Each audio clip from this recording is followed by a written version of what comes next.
Isn't that the fact that the negative image, in a sense, has affected you? It's affected you personally. You're a politician, it's affected you, it affected the game. Somewhere, the image went out to the world that India can't hold a successful Commonwealth Games without corruption being there, without there be, and that affected the games. That even today, that is the one thing, that negative image has gone out. Not today, not today. The whole world, you see the press of the whole world, or you see the same BBC which said earlier. You see what they are saying. They are saying it's a great game. So it's gone up well. You believe that the negative image has changed? Of course. That the same now people who feel that India can host a big great games. That's the thing. Which never, the Commonwealth Games Federation itself has always had its games in Australia, it's had its games in England, it's had its games in Canada or New Zealand. But never a third world country. So this is an experiment and it has gone up very well. So we have delivered the best Commonwealth Games ever. You believe that those who said that India's image has taken a hit because of the Commonwealth Games have been proven wrong? Yes, definitely. It's been the best games and people are there to see for it. So that negative image... Definitely, the Games Village, you ask each and every athlete who has come here and gone, or each and every Commonwealth Games association who has come and gone, or the CGF Federation President who himself has said that these are fantastic games. So therefore, you have Mike Fennell calling it an exemplary games at one level. At another level, sir, there are people who were trying to boo you when you spoke. Do you feel that you have been a victim of an image trap? Do you believe Suresh Kalmadi? Because people that you've been made out to be villain number one. Somewhere have you been a victim of an image trap? Let me tell you one thing. They cheered me all the time. You were not booed at any stage? One minute. You don't allow me to complete my sentence. You keep asking. Let me say that now. I was cheered most of the time, but when I took one or two names, yes, people... like Lalit Bhanot, for example. I don't know, I don't want to get into all that. But one or two times they did boo me because of what I spoke. But the rest of the time I was cheered. Do you believe that Lalit Bhanot, in a sense, the statement that he made about hygiene, that the West has different standards of hygiene compared to India, was the one statement that cost you in terms again of image? Well, he could have avoided that, but let me tell you, Lalit Bhanot did a great job for the Commonwealth Games. He worked hardest. He was there till 1, 2 o'clock at night at the organizing committee, driving the entire organizing committee to do great work. And one of the main reasons that the technical conduct was a success is due to Lalit Bhanot. So let me look at the sporting legacy. You built wonderful stadiums. The fear is those stadiums won't be used. They'll become marriage halls after a few years. There's talk of a public-private partnership. But the worry in this country is the sports infrastructure will not develop as a result of these Commonwealth Games because the stadia will not be used for sports. Can you give a commitment that you will make sure that these stadia are used for sports? I can only speak because the stadiums all belong to the government and the sports ministry. Now you're passing the buck. Now you're passing the buck. No, I mean, it doesn't belong to me. But you can put pressure on the system. That's what I'm saying. I'll put whatever pressure I can. But it finally belongs to government and what policies they make, it depends on them. And we have already told them that it should be used for sports purposes. That all the stadia must be used only for sports academies. Yeah. The 50 crore aerostat, which became so controversial, what happens to it now?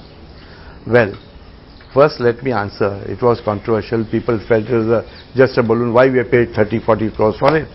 But now you saw in the opening ceremony and closing ceremony that aerostat delivered. People loved it. Globally, I've received phone calls from it. It was a great opening ceremony and closing ceremony. So the aerostat did its job. Now, of course, now we'll put it up for sale. Whoever wants to take it is free to take it. One criticism, Mr. Kalmadi, that came in was that you made it a one-man show. That therefore, when things went wrong, the flak came to you. Now, the fact is that was it a one-man show? Well, Rajdeep, or is it just the kind of person you are? No, let me tell you that I was chairman of the organizing committee. And the games were awarded to the Indian Olympic Association, which I had, and they made me look after the organizing committee, and so the CGF has awarded the games to the Indian Olympic Association and through the Olympic Association to me. So I always took full responsibility whatever went wrong to. I never spoke up. But now, if there is a probe, now whoever is supposed to deliver something has to deliver. All the construction I'm saying is not my responsibility, whether it's a games village. It was never a one-man show. It was never a one-man show. All of us worked together like a team. Everybody did a great job. I can tell you that much. I can't point one agency which didn't do its job properly. The organizing committee, according to a newspaper report in the Indian Express, was packed with friends and cronies of Suresh Kalmadi. They pointed out how relatives of Rajdeep Singh, your vice chairman, got special jobs. Others who were close to you were given contracts. How do you react to it, that it became Suresh Kalmadi and Friends Incorporated, and that's where the lack of transparency came in? Let me tell you, hardly any friends were there in the organizing committee. It was all professionals who were there. They've given a list of several people. Let them give a list and we shall prove it. I mean, even if Rajdeep Singh's people were there, they are people who did a good job. They looked after all the CJs. Everybody got a role which they were good at. There's no person just taking that in. And that's why the best games were delivered. The other question was that you kept away Mike Hooper, the CWG CEO. You kept him away after a personal spat. As a result of that, the coordination that was needed was not there. And in fact, it was Mr. Hooper who said that because he was kept away because he was asking you uncomfortable questions. Listen, Hooper is part of the executive board. So we couldn't have kept him away for anything. He was part of all the decisions taken in the Commonwealth Games organizing committee. But we never kept him. Of course, I differed with him on quite a few occasions because he was trying to thrust a lot of international people into the organizing committee, which I resisted. I said, where Indians are good, let us keep Indians. So we are okay in things like wrestling and boxing and athletics. We have our own people. We don't need international people to teach us how to do it.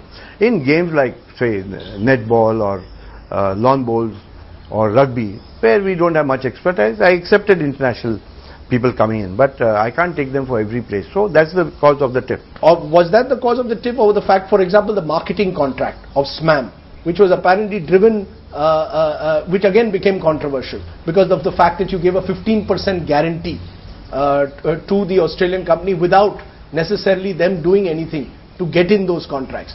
Do you believe in hindsight that was a mistake? No. That was all gone through the executive board, and a government officer was put there to look into this particular aspect, and he gave the government officers were not there as rubber stamps, or they were there? We used to defer many decisions because the government didn't want it, and we did a lot of things which the government wanted. So, I mean, this particular deal with SMAM took 6 months to finalize, and after every executive board member was convinced, then it was passed. But eventually you had to cancel it. Because of non-delivery. They couldn't deliver as much as they promised they would. That's why we cancelled it.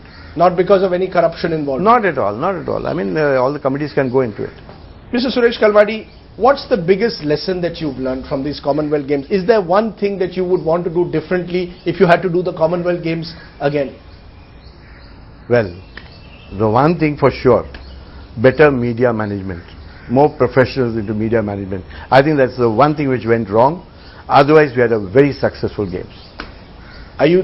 When you say you had a very successful games, is your Olympic dream still alive? Is Suresh Kalmadi still believing that India must host the Olympic Games? Well, the whole world feels we should host the Olympic Games. China has finished it, now London has finished it, now it's gone to Brazil. So, as far as the BRIC is concerned, only India is left out of the BRIC yet. So the world opinion is for us doing the games. And the president of the International Olympic Committee, Dr. Jack Rogge, was here. He was very impressed with the Commonwealth Games. Only he said you must win enough medals. And we won a lot of medals. So we are ready to host the Olympic Games. But we shall announce it only after the cloud is cleared from the Commonwealth Games. I don't announce the Olympics till this matter is settled. But if this matter is settled, you will bid for the Olympics? I mean, I will have to take the government into confidence. But you would like to? I would like to, but I would like to take the government into confidence and people of India in confidence. You believe India is ready for it? I feel technically we are totally ready for it. We have delivered a great Commonwealth Games, which was I always mentioned that a good Commonwealth Games will lead to an Olympic bid, and definitely it's going to lead to an Olympic bid. You know, you keep saying great Commonwealth Games. Much of it came because 101 athletes won medals. Now these athletes have won despite the system, not because of it. Will you agree to that? Or do you believe that? I mean, they won because of their merit. Are you saying that the officials have helped them win these medals? A lot of people have helped in winning the medals. The Prime Minister gave 1,600 crores for the first time to develop athletes. We gave them better diet, better food, better accommodation, and scientific support for the athletes for the first time. That's how we got 101 medals. And so it's going to grow. You'll see again in the Asian Games, our athletes will do well. Everybody has a responsibility. Because people believe that officials have never really contributed to I our do not athletic argue. prowess? This is federations are famous big boys, and naturally federations have sent them to various events, and they also played a role. Like the parents have played a role in major. Sana Nehwal's parents have played a role. I mean, it has got to be with a combination. It can't be alone. Anybody trying to do anything. It can't succeed that way. It has to be a team effort, and there was a team effort to make the athletes win. You don't think there is a need for the a change that we'll win even more medals if the structure of federations changes?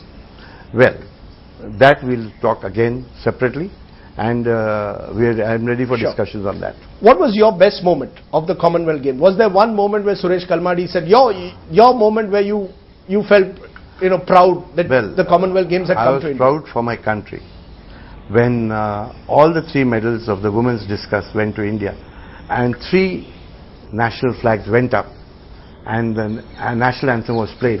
I was very proud. And let me tell you that these were great games, because over 100 Commonwealth Games records were also broken. People said, Lord, this athlete is not coming, that athlete is not coming. If that was the case, how would so many records be broken? 100 Commonwealth Games records were broken, 2 world records were broken. So I think it was very successful. What has been your most difficult moment in the last few months? Have you ever faced a moment where you said enough is enough? Never. Let me step down. Never. I'm tired of being called villain number 1 by everyone. Have you ever felt that? No, not at all. I knew I was heading for a good games, and I stuck to my line, and I stuck to my focus. My focus was a good Commonwealth Games. Are you saying that all this criticism, all the negative publicity, all the charges that you were profligate with expenses, you're misusing taxpayers' money has never affected you? No, but I knew that we were doing the right thing, and if at all there was criticism on any part which I needed to act on, I did act on that. You're convinced, and because you're an MP from Pune also, and you're telling your constituents also, because your opposition will target you, that you've not misused taxpayers' money at any stage. Yes, I can say that very clearly. And what is your message to the Mani Shankar Iyers and those who were critics of this game, who said that this Commonwealth Games was a colossal waste? What would you like to tell them today? Well, I don't want to say anything to Mani Shankar Iyer. Is that over? I don't want to get into that. That's all right. You believe you proved your point to him and others? I think so. Mr. Suresh Kalmadi, 2 weeks ago when I interviewed you, you said, look, I am ready for any inquiry. Let it even be a judicial probe. Hang me if I am guilty, is the exact words you used. Is that what you're still sticking to at a time when these multi-agency probes have been launched? Then judge me after the probes are over, and if I'm guilty, hang me. I first said, judge me after the game's over. So that's over. Please that's right. Me. And now judge me after the probes are over. I've always welcomed the probes, and I'd like to be seen in a different light on all these matters. If the probes find you guilty, Mr. Suresh Kalmadi, you've had a long career in public life. Will you even consider giving up public life if you are found guilty? Don't go to hypothetical questions. We will answer it at the right time. So you're convinced as of now that you have nothing to hide, that you believe that you're ready for the probe, and that Suresh Kalmadi will come out in his own way triumphant. Well, the Indian Olympic Association has come out triumphant after these games, and we'll all come out triumphant after these inquiries are over. I have no doubt about it. One question I must ask you was about the Queen's Baton Relay, which started all this controversy. 2 of your closest aides had to resign over it. Do you feel some mistakes were made? Let the inquiry committee go into it. I'm going to have a trial by media. I'm going to ask you one last time. Do you feel that this has been a trial by media, as you now are suggesting? Do you believe you've been a victim of an image trap? No, I am not a victim of anything. I've delivered a good games. I have nothing to fear. I have nothing to hide. And any trial is welcome. Suresh Kalmadi, thank you very much for answering all the questions on CNN-IBN. Thank you very much. Thank you.